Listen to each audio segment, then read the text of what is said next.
Hola, hola chicos, espero que una vez más todos se encuentren completamente bendecidos.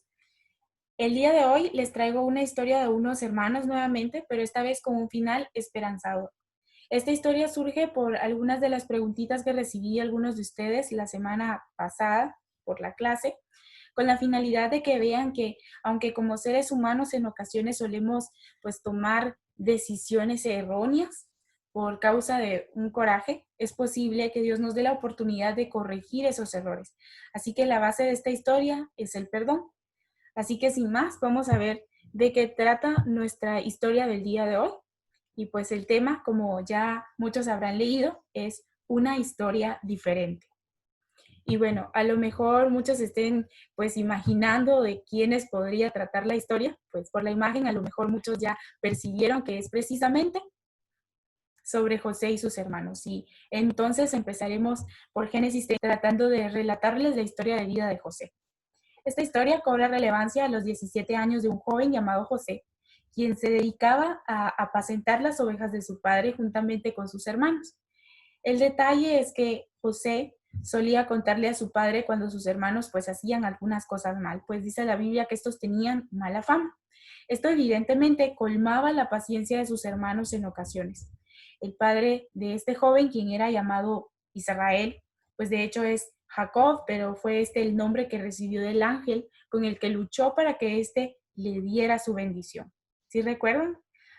Bueno, pues resulta que Israel amaba a José más que al resto de sus hijos porque éste lo había tenido en su vejez. Así que le hizo una túnica de diversos colores, esa que porta en la imagen. Pero esto provocó celos en sus demás hermanos, ¿saben? A estos celos se le agregaría el enojo, porque José solía tener algunos sueños en los que de alguna forma tanto sus padres como sus hermanos se presentaban de forma reverente ante él. Así que estos le aborrecían de una manera muy fuerte. Incluso cuando charlaban, estos no podían ser pacientes con él. Era demasiado el odio que sentían hacia él. Uno de esos sueños consistía en que cada uno de ellos se encontraba en el campo y atando pues sus manojos. El manojo de José se levantó derecho, es decir, recto, y los de los demás se inclinaban ante éste. Y luego tuvo otro sueño en el que el sol y la luna y 11 estrellas se inclinaban ante él. Cabe mencionar que de hecho era una familia un tanto numerosa de 12 hermanos y evidentemente las 11 estrellas se referían a sus hermanos y el sol y la luna a sus padres. Así que ya te imaginas la reacción de cada uno de estos al pensar en la posibilidad de que José fuese a señorear o estar por encima de cada uno de ellos. Y aunque su padre pues lo reprendió en el momento en que escuchó esos sueños, la Biblia dice que él permaneció pensando en estos. Así que todo esto fue sumándose al rencor de sus hermanos hasta provocar que tomasen una muy mala decisión. Un día de estos, su padre los envió a apacentar las ovejas en Siquem, pero después de que sus hermanos se fueron, su padre envió a José a vigilar de cierto modo a sus hermanos y le pidió que regresara para informarles sobre lo que estos hacían. Sin embargo, en el camino encontró a alguien que le comentó que estos en realidad se habían ido a Dotán, así que los buscó en aquel lugar. Pero cuando lo vieron sus hermanos, entonces dice la Biblia que conspiraron en su contra con la finalidad de matarlo. Quizá ahora pienses, pero esta historia se parece a la de la semana pasada. Pues sí, pero aquí viene el giro que nos interesa. Dios tenía planes superiores para José, planes que no habría sido posible cumplir de otra manera sin que José pues padeciera todo lo que venía.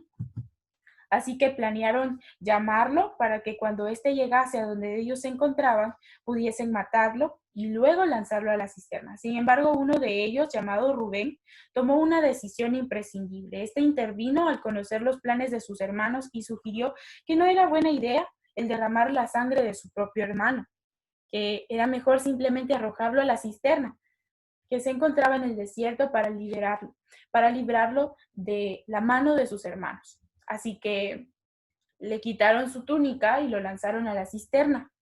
Pero resultó que en esta no había agua, así que cómodamente y a lo mejor un tanto decepcionados, estos se sentaron a comer pan. Cuando vieron una compañía de ismaelitas que se aproximaba, pues estos se dirigían a Egipto. Entonces a Judá, uno de los hermanos, se le ocurrió que en lugar de matarlo, podrían obtener algo a cambio. Y propuso un cambio de planes. Y en este venderían a José a los ismaelitas. ¿Saben en cuánto valorizaron la vida de su hermano? Pues en 20 piezas de plata solamente. ¿Se imaginan eso? Suena muy triste, ¿verdad? Y cruel también. Bueno, ¿saben? Todo esto lo hicieron y a lo mejor, imagino el plan de Rubén era regresar a aquel lugar y ayudar a escapar a su hermano. Pero cuando éste volvió, ya no estaba. Y entonces rasgó sus vestiduras. ¿Y saben de qué manera encubrieron lo que habían hecho de su padre? Pues se presentaron delante de él con la túnica de José, llena de sangre de un cabrito, y le pidieron que reconociera de alguna manera si esta era la túnica de su hijo. Este evidentemente la reconoció y asumió que había sido devorado por alguna bestia del campo. Y Jacob entonces rasgó sus vestiduras y guardó luto por mucho tiempo. Luego, los madianitas vendieron nuevamente a José, pero esta vez a Potifar, quien era el oficial de la guardia de Faraón. Saben, aunque este fue vendido, el respaldo de Dios nunca lo abandonó. Este permanecía con él, así que fue muy bendecido durante el tiempo que vivió en casa de Potifar, y ese respaldo fue evidente ante su amo. Él notó que Dios era quien lo bendecía y dirigía sus pasos, así que se ganó la simpatía de su amo y fue nombrado por este como su ayudante personal y mayordomo de su casa. Es decir, que tenía toda su confianza y todo lo que había en aquel lugar estaba a su disposición, pues dice la Biblia que Potifar no le negaba nada. ¿Saben? Un dato hermoso es que desde el día en que José estuvo a cargo de la casa de su amo, el Señor bendijo a Potifar tanto en su casa como en el campo, y desde entonces Potifar ya no tenía por qué preocuparse más. Sin embargo, ocurrió algo muy desagradable para José. Resulta que José fue enviado injustamente a prisión. Sin embargo, José fue leal a Dios y a su amo hasta el último momento, pues todo fue por causa de una mentira de la mujer de Potifar, simplemente por despecho. Sin embargo, la verdadera misericordia se aprecia en el hecho de que a pesar de que José se encontraba preso, Dios continuaba dándole de su gracia, aún dentro de la cárcel. Dentro de esta, Dios le permitió discernir a través de su espíritu los sueños del jefe de los coperos del rey y del jefe de los panaderos del rey, quienes se encontraban en aquel lugar por haber ofendido a su amo de alguna manera. El primer sueño era del copero. Este consistía en que venía una vid que tenía 3 ramas, y la vid retoñaba y echaba flores, y las flores se convertían en racimos de uvas maduras, y él tenía la copa de Faraón en su mano. Tomaba las uvas y las exprimía en la copa, y luego ponía la copa en la mano del Faraón. Entonces José le dio la interpretación. Esta consistía en que las 3 ramas eran 3 días, dentro de los cuales Faraón revisaría el caso nuevamente y lo volvería a llamar para que retomase su puesto. Pero José le pidió un favor muy especial, y es que cuando esto ocurriese, no se olvidara de él y le hablara a Faraón sobre él. Luego, el jefe de los panaderos también le contó su sueño, que consistía en que tenía 3 canastillos de pan blanco sobre su cabeza. El de arriba tenía un gran surtido de pasteles para el faraón, pero las aves venían a comer del canastillo que estaba sobre su cabeza. Cabe mencionar que el panadero también anhelaba o esperaba una respuesta favorable, sin embargo, este no fue el caso. Resulta que el significado era que en 3 días Faraón revisaría su caso y haría que lo colgasen del árbol, y entonces las aves comerían sus carnes. Pasado este tiempo, los 3 días, fue justo de esta forma como todo sucedió. Luego de todo, la Biblia nos menciona que pasaron 2 años. Eso quiere decir que José pasó 2 años más en prisión de manera injusta, mas todo era parte del proceso. Sin embargo, este tiempo Faraón tuvo 2 sueños. ¿Recuerdan? En el primero se encontraba en la orilla del río Nilo, y de este salían 7 vacas gordas, que comían hierba entre los juncos. Pero detrás de ellas venían 7 vacas más, pero estas eran flacas, que se pusieron a la orilla cerca de las gordas, y se las comieron. Esto generó preocupación a Faraón, pero se volvió a dormir, y tuvo entonces un segundo sueño. En este vio 7 espigas de trigo, llenas o gruesas, que crecían en un solo tallo. Detrás de estas otras 7 espigas secas y quemadas por el viento, y estas últimas se comieron a las primeras. Despertó nuevamente y pensó en que era un sueño solamente. Pero al día siguiente la preocupación de Faraón incrementó, así que ordenó a todos los adivinos y sabios de Egipto que se presentaran delante de él y le dijesen el significado de los sueños, pero ninguno de estos pudo descifrarlos. Así que recuerdan aquel favor que pidió José al copero que recuperó su empleo, pues era momento de cumplir con aquel favor. Así que éste habló a Faraón de aquel varón que había dado significado a sus sueños cuando estaban en prisión y de cómo se cumplieron estos a cabalidad. Pasado esto, Faraón mandó a llamar a José y lo sacaron de manera inmediata de aquella prisión y fue presentado delante de Faraón. Entonces Faraón le comentó que había tenido 2 sueños y ninguno le había dado razón de ellos, y sabiendo que este había sido capaz de dar significado a los sueños de aquellos hombres, que esperaba que José pudiese decir lo que pasaría. Pero José con seguridad le dijo que no dependía de él, sino únicamente de la revelación que Dios dispusiera dar, pues era él quien le daba el discernimiento necesario. Así que aseguró que Dios le daría la respuesta que estaba esperando. Así que luego de que Faraón le contó los sueños, José procedió a interpretarlos. El significado de estos era el mismo para ambos. Así que la interpretación fue el anuncio de Dios a Faraón sobre los 7 años de abundancia que venían para Egipto, pero que detrás de esto se aproximaban 7 años más de gran escasez. Esta sería tan grande que podría arruinar por completo a toda la nación. Luego de todo esto,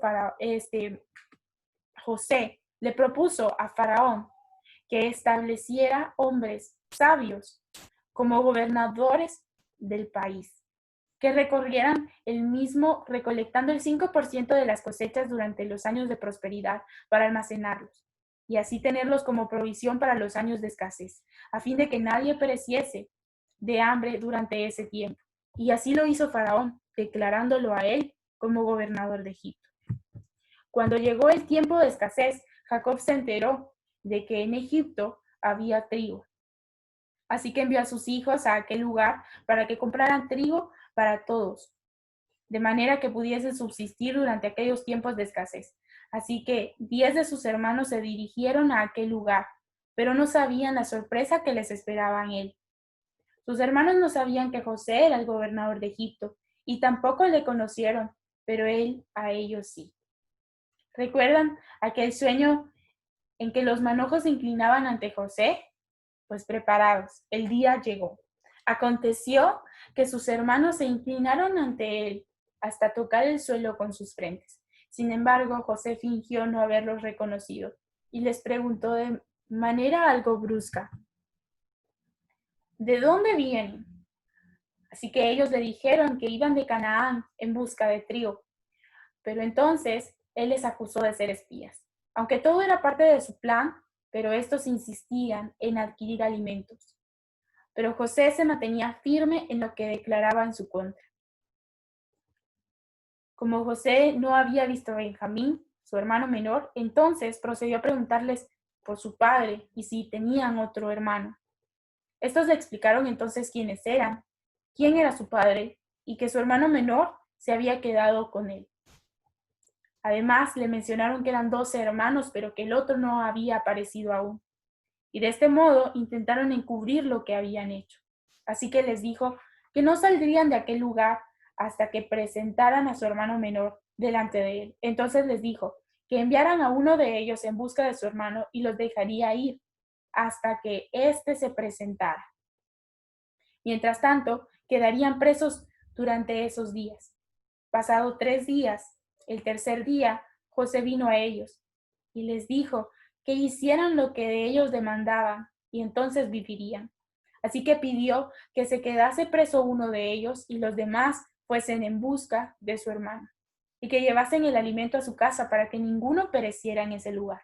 Entonces, estos recordaron lo que hicieron y pensaron en lo que habían hecho a su hermano, hablando entre ellos sobre cómo, a pesar de haber visto la aflicción en los ojos de su hermano, ninguno hizo nada para ayudar a José. Ellos creían que José no les comprendía, pero esto no era así, pues dice la Biblia que había intérprete entre ellos. Entonces se apartó de ellos y lloró. Luego regresó con ellos y tomó consigo a Simeón y lo aprisionó. Así que los mandó a llenar sus sacos de trigo y les devolvió dentro de los sacos todo su dinero.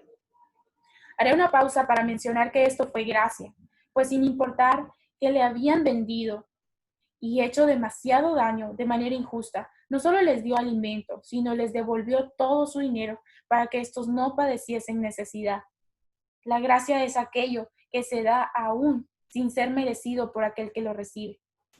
Así que cuando uno de ellos abrió uno de los sacos para dar comer a sus asnos, encontró allí dentro el dinero. Y cuando éste les dijo a sus hermanos, estos se espantaron y se preguntaron, ¿qué es esto que nos ha hecho Dios? Así que cuando llegaron con su padre en Canaán, le contaron todo lo sucedido en aquel lugar. Entonces vaciaron los sacos y encontraron su dinero de vuelta y les dio temor.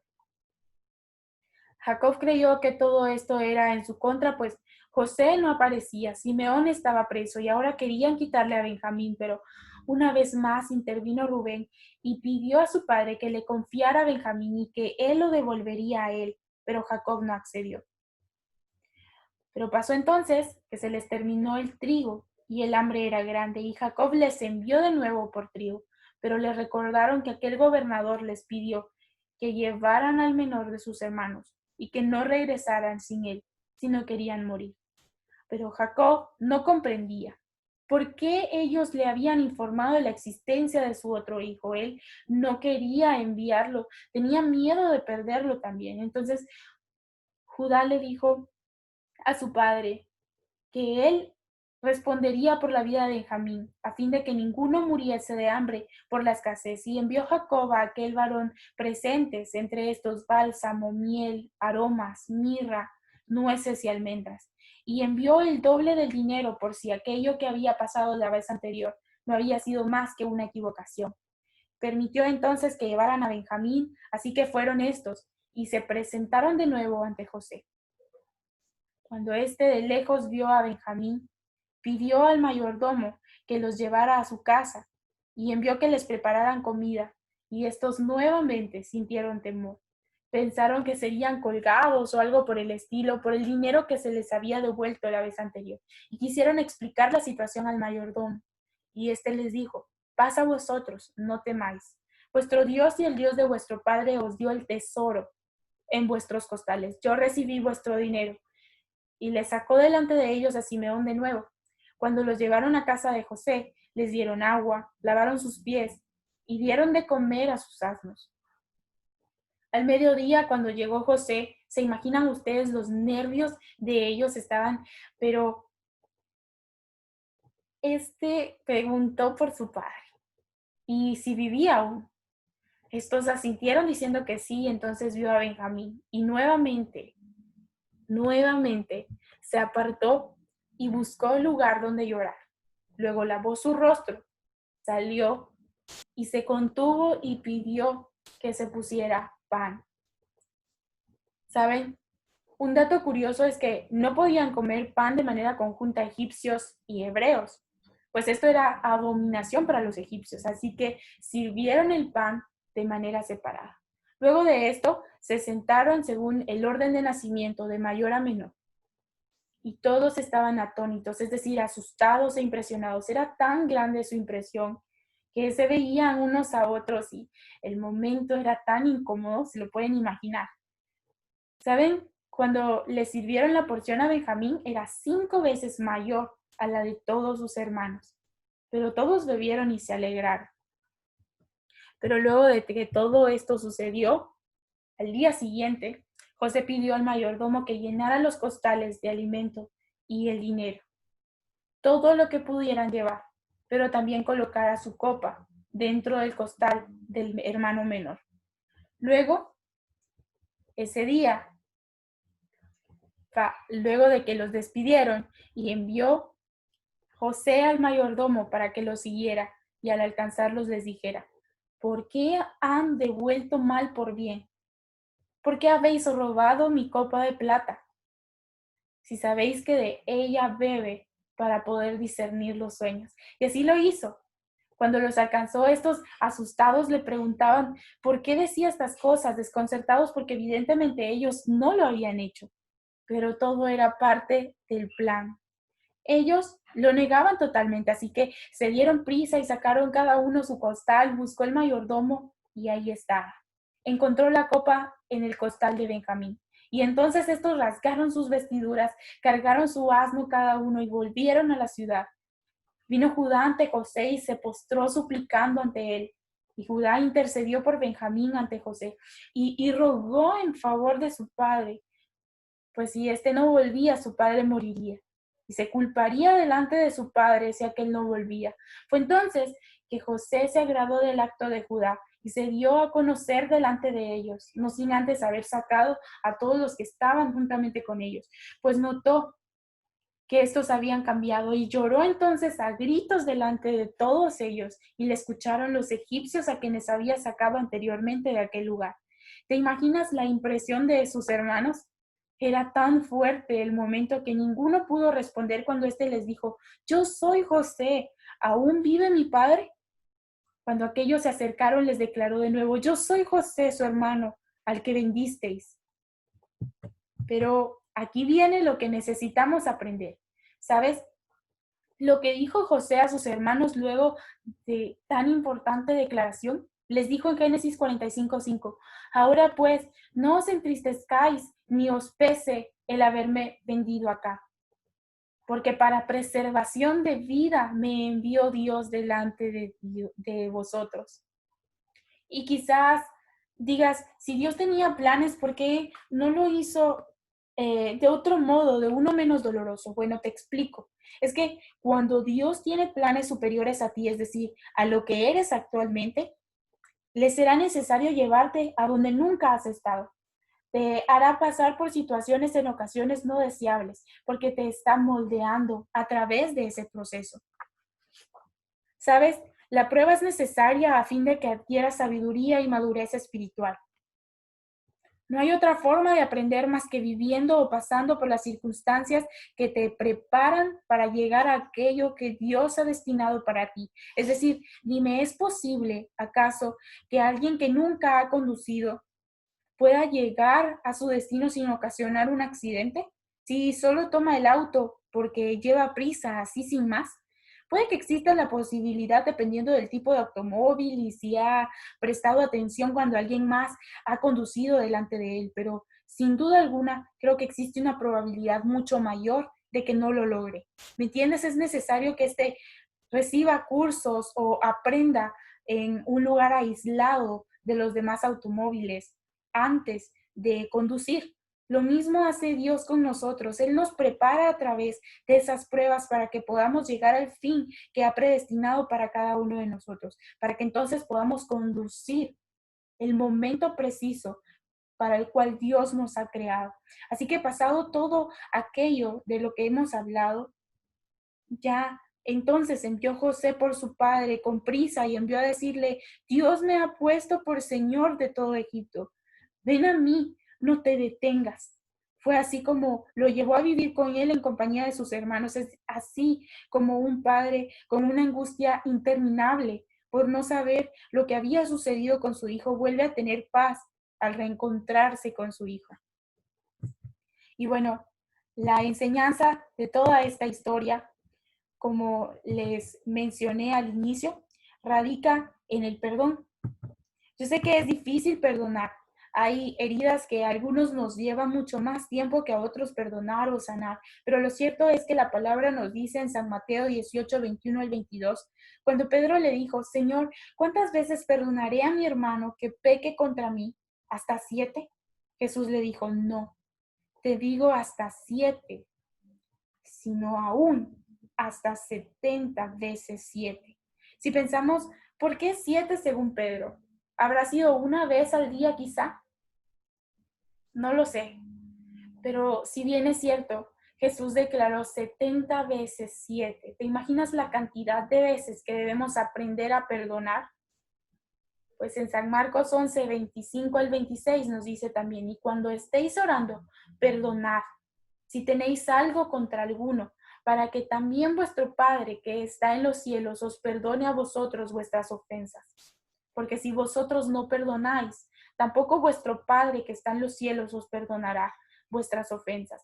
¿Recuerdan que en algunas ocasiones les he mencionado que cuando oramos hay una parte muy importante que decimos y es, perdónanos así como nosotros perdonamos a quienes nos ofenden? Y es que estamos pidiendo que seamos perdonados en la medida en que nosotros perdonamos. Ahora pensemos, ¿qué pasa si nuestro corazón no perdona en realidad? Ahora, ¿ves por qué es realmente importante sanar las heridas y soltar lo que nos lastima? Pues de lo contrario, nosotros tampoco podríamos ser perdonados genuinamente.